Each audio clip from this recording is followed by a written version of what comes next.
what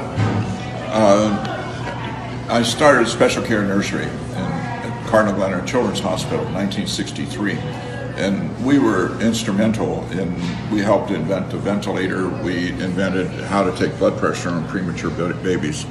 We were the ones that invented nutrition in the vein. We identified the need for magnesium, the need for zinc, the need for copper, and we did it with metabolic beds. We did every intake and output and did these things. So we were a leader in the field of neonatology. The hospital still is a leader in the field of neonatology. But then I had a baby, Joseph, in 1975, who had flat brain waves and was said to be brain dead. And it was suggested to stop treating him. I said, well, I don't do that. I treat babies, some live, some die, and kept treating him.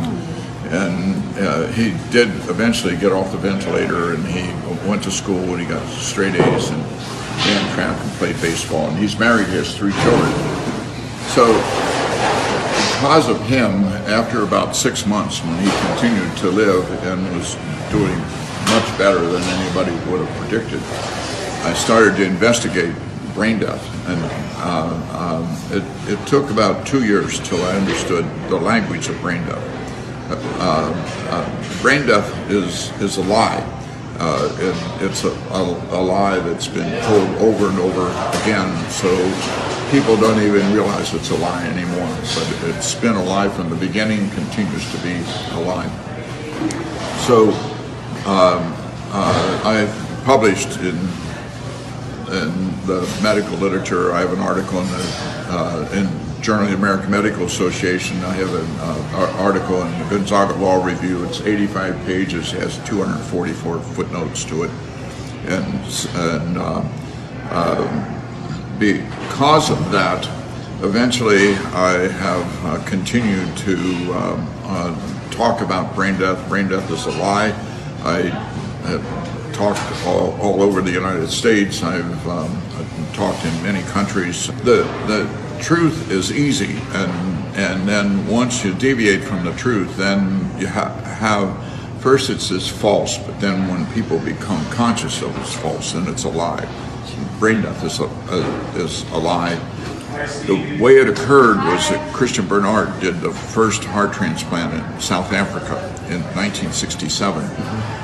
3 days later, they did the second heart transplant, and you don't know where that is, but I'll tell you. It was done in Brooklyn, New York, and what they did is they cut the beating heart out of a 3-day-old baby and transplanted it into an 18-day-old baby. And at the end of their surgeries, a short time after the end of their surgeries, both of those babies were dead. It was illegal, it was immoral, and so they had to do something to make it legal. And so what they did is they set up a committee at Harvard, and the committee invented brain death. The committee did not do studies on dogs or cats or rats. They didn't collect data on human beings, they just invented brain death. And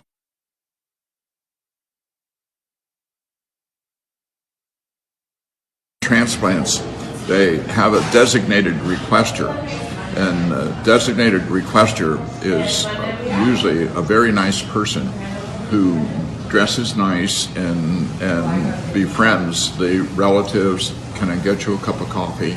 Oh, I know this has to be terrible on you. We'll do everything we can to help you. And all of that is part of getting them indoctrinated procurement to get their to get their organs. And I need to go take a shower. see, and you cannot get any organs from a cadaver.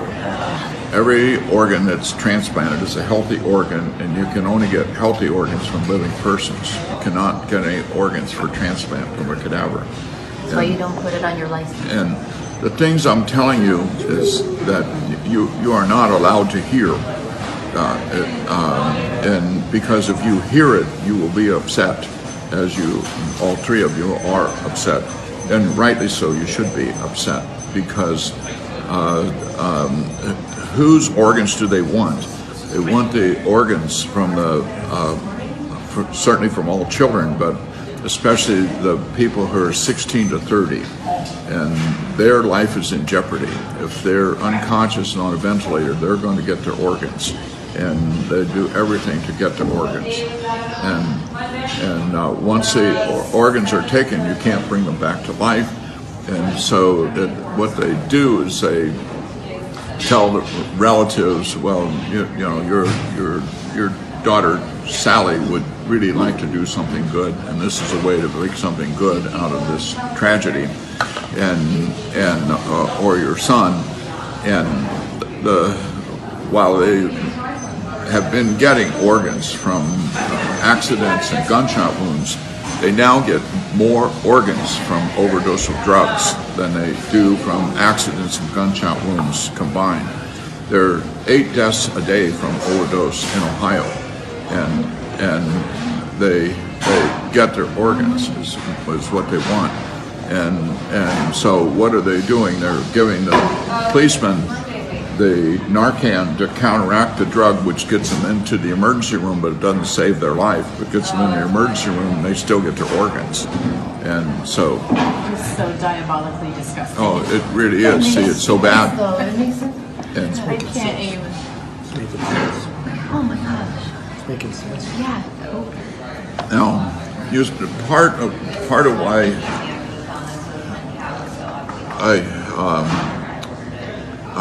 when you are talking about unconscious and pain, and you might have talked about something else, what I'm encouraging you to do is to realize that there are common denominators of all of this.